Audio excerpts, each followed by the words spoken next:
Hi everyone, good morning, வணக்கம். எல்லோரும் எப்படி இருக்கீங்க? ரொம்ப நல்லா இருப்பீங்கன்னு நம்புகிறேன்.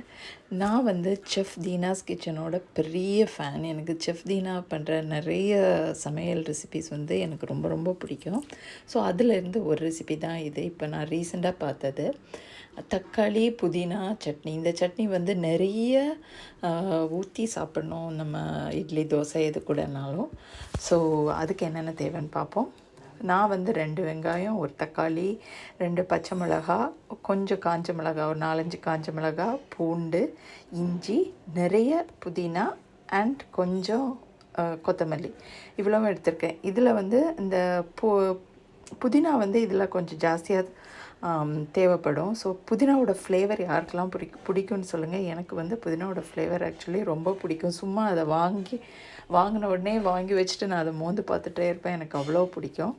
ஸோ இப்போ புதினா கொஞ்சம் நிறையவே கிடச்சிது. ஸோ என்ன பண்ணலாம் அப்படின்னு யோசிச்சுட்டு இருக்கும்போது, சரி இந்த சட்னி பண்ணிவிடுவோம் அப்படின்ட்டு இது பண்ணேன். ஸோ நான் இஞ்சி பூண்டை நல்லா தட்டி வச்சுக்கிட்டேன். ஸோ வெங்காயம், தக்காளி, கொஞ்சம் கருவேப்பிலையும் இதில் கொஞ்சோண்டு கருவேப்பிலை, ஒரு 4-5 இதெல்லாம் எடுத்து எல்லாம் ரெடி பண்ணி வச்சுட்டு, அப்புறம் என்ன யூஸ்வலாக வதக்க ஆரம்பிக்கிற மாதிரி நம்ம வதக்க ஆரம்பிக்க வேண்டியதான். இதுக்கு தேவையான பொடின்னு பார்த்தா உப்பும் தனி மிளகாத்தூள், இந்த ரெண்டும் தான், வேறு எதுவுமே கிடையாது. ஸோ வேறு எந்த பொடியுமே கிடையாது, சாம்பார் பொடி அந்த பொடி. ஸோ வானலி வச்சாச்சு, எண்ணெய் ஊற்றி ஆச்சு. ஸோ எண்ணெய் கொஞ்சம் காயட்டும். அதுக்கப்புறம் நம்ம எல்லாம் கட் பண்ணி வச்சுருக்கிற எல்லாத்தையுமே போட்டுற வேண்டியதான் ஒவ்வொன்றா. ஃபஸ்ட்டு ஆஸ் யூஷுவல் வெங்காயத்தை தான் போட்டு கொஞ்சம் வதக்கணும். வெங்காயம் இதில் வதங்குறது நம்ம ரொம்ப வதக்கணும் அப்படிங்கிற அவசியமே கிடையாது. ஸோ எண்ணெய் காஞ்ச உடனேயே நான் ஃபஸ்ட்டு இதில் வெங்காயம் தான் போடுறேன். வெங்காயம் கொஞ்சம் அந்த கண்ணாடி பதம் அந்த ஸ்டேஜில் வந்தாலே போதும். ரொம்ப மையாக இது வதக்கணும் அப்படிங்கிற அவசியம் கிடையாது. ஸோ ஓரளவு வதங்கினா போடும். நான் இது கூடவே இந்த இஞ்சி பூண்டு தட்டி போட்டிருக்கேன். ஆக்சுவலி ஒரிஜினல் ரெசிப்பியில் இஞ்சி பூண்டு சின்னதாக கட் பண்ணி போட சொல்லியிருந்தாங்க. பட் நான் இதை கொஞ்சம் நல்லா தட்டி போட்டிருந்தேன். எனக்கு அந்த இஞ்சி பூண்டு கட் பண்ணி போட்டால் நம்ம இது மிக்சியில் அரைக்கும்போது அது குறன்னு அங்கங்கே இருக்குமோன்னு ஒரு டவுட்டு. இதுனா கொஞ்சம் நல்லா அடிச்சிடும் அப்படிங்கிறதுனால நான் கொஞ்சம் நல்லா தட்டி போட்டிருக்கேன். ஸோ நல்லா தட்டி போட்டு இதெல்லாம் நல்லா வதங்கட்டும். கொஞ்சம் நேரம் வதங்கினதுக்கப்புறம் இந்த காஞ்ச மிளகாவை போடணும். ஃபஸ்ட்டு காஞ்ச மிளகாவும் போடணும், இதில் பச்சை மிளகாவும் போடணும், ரெண்டுமே போடணும். ரெண்டுமே போடுறதுனால இந்த டேஸ்ட் நிஜமாகவே ஒரு யூனிக் டேஸ்ட்டாக இருக்கும், நல்லாயிருக்கும். ஸோ காஞ்ச மிளகாய் எல்லாம் போட்டு வதங்கினதுக்கப்புறம் நான் உப்பு போட்டாச்சு. உப்பு போட்டு வதக்க வேண்டியதான். அப்புறம் அப்புறம் யூஸ்வலாக போடுற நம்ம பச்சை மிளகாய் கொஞ்சம் வதங்கினதுக்கப்புறம் தக்காளியும் போட்டு நல்லா வதக்க வேண்டியதான். ஓகே. ஸோ இது ஒரு சிம்பிள் ரெசிபி. இது நிறைய பேருக்கு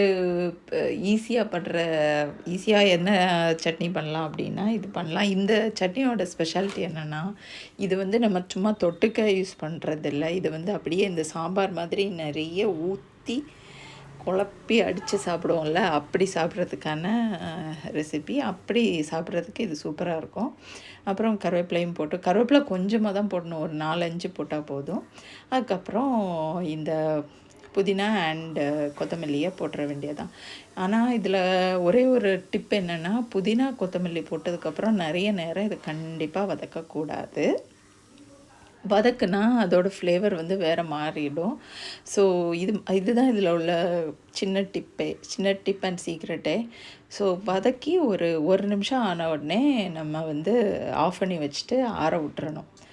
பாருங்கள், நானும் கூட இதில் நிறைய நேரம் வதக்க மாட்டேன். இதுவும் செஃப் தீனா அந்த இதில் டிப்பில் சொன்னது தான். அதனால் நான் அதை அப்படியே ஃபாலோ பண்ணேன். நிஜமாகவே அந்த டிப்பு சூப்பராக இருந்தது. ஸோ ரொம்ப நேரம் போட்டு அதை வதக்காதீங்க. புதினா அண்ட் கொத்தமல்லி போட்டதுக்கப்புறம் ஒரு நிமிஷம் கொஞ்சம் வதங்கினத உடனே அவ்வளோதான். அந்த இலை ரொம்ப மையாக இது பண்ணுற அளவுக்குலாம் வதக்கவே வேண்டாம். அப்புறம் நம்ம வத்தப்பொடி, மிளகா பொடியை தனி மிளகாத்தூளை போட்டுற வேண்டியதான். போட்டுட்டு இதை அப்படியே ஆஃப் பண்ணி வச்சிடணும். ஆஃப் பண்ணிவிட்டு கொஞ்சம் நேரம் ஆறுனதுக்கப்புறம் யூஷுவலாக நம்ம பண்ணுற மாதிரி மிக்சியில் போட்டு அரைச்சி எடுத்துக்கணும். அரைக்கிறது வந்து ஆக்சுவலி மையாக அரைச்சிக்கணும். பட்டு உங்களுக்கு ரொம்ப மையாக வேண்டாம் அப்படின்னா கொஞ்சம் கொரகொரப்பாக அரைச்சா போதும். பட்டு ரொம்ப கொரகொரப்பாகவும் வேண்டாம், ரொம்ப மையாகவும் வேண்டாம், மீடியமாக இருந்தால் எப்படி அந்த மாதிரி அரைச்சிக்கலாம். ஓகே. ஸோ இதுக்கு கூட அப்புறம் நம்ம தண்ணி வந்து இதில் நிறையவே ஊற்றிக்கலாம். ஆக்சுவலி இதில் இந்த இவ்வளோ ஒரு தக்காளி 2 வெங்காயத்தில் எனக்கு நிறைய வந்தது. அதுக்கு தேவையான அளவு தண்ணியும் உப்பும் போட்டு நான் வந்து யூஸ் பண்ணிக்கிட்டேன். இது வந்து இது வந்து நான் இட்லி கூடயும் சாப்பிட்ருக்கேன், வடை கூடயும் சாப்பிட்ருக்கேன், ரொம்ப மெது வடை கூடயும் சாப்பிட்டேன். ரொம்ப டேஸ்ட்டாக இருந்தது. நீங்களும் ட்ரை பண்ணி பாருங்கள், உங்களுக்கும் கண்டிப்பாக பிடிக்கும்னு நினைக்கிறேன். ஆக்சுவலி புதினா ஃப்ளேவர் ரொம்ப பிடிக்கிறவங்களுக்கு இது நிஜமாகவே நல்லா பிடிக்கும். ஓகே, ட்ரை பண்ணி பார்த்து கண்டிப்பாக சொல்லுங்கள். ஓகே, பாய்.